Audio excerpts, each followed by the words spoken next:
بسم اللہ الرحمن الرحیم۔ ایاک نعبد و ایاک نستعین۔ ہم ابھی تقریباً صبح 7:15 بجے پہنچے کراچی، اپنی جگہ پر پہنچ گئے ہیں۔ میری آواز چونکہ خراب ہے، لیکن بہرحال میں کوشش کرتا ہوں کہ اپنا میسج جو ہے تمام ہمارے جتنے بھی کراچی کے بہن بھائی ہیں غیر پاکستانی ہیں ان تک پہنچا دوں۔ انشاءاللہ تعالیٰ آج ہم جلسہ ضرور کریں گے۔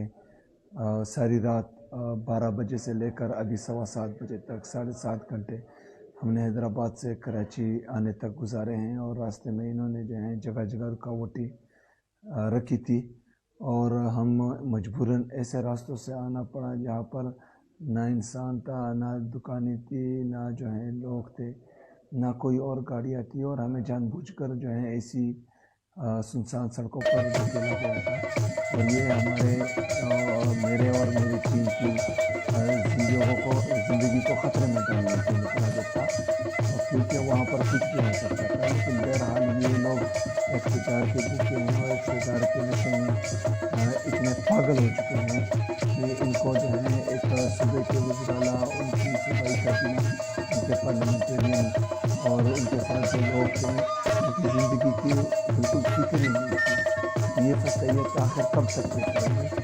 اگر ان کی یہ سوچ ہے کہ ان کی اس ظلم اور جبر اور فصیت سے لوگ ڈر جائیں گے یا لوگ گھروں میں بیٹھ جائیں گے، انہوں نے دیکھا کہ 3 سال بعد بھی لوگ ابھی بھی عمران خان زندہ باد کا نعرہ لگا رہے ہیں۔ کراچی میں، حیدرآباد میں، کراچی کے مختلف اضلاع میں، بلکہ پورے سندھ میں، اور لوگ جو ہے صرف اور صرف عمران خان زندہ باد کا نعرہ لگا رہے ہیں، اور پاکستان تحریک انصاف زندہ باد کا نعرہ لگا رہے ہیں، اور انشاءاللہ تعالیٰ یہ آگے بھی لگاتے رہیں گے۔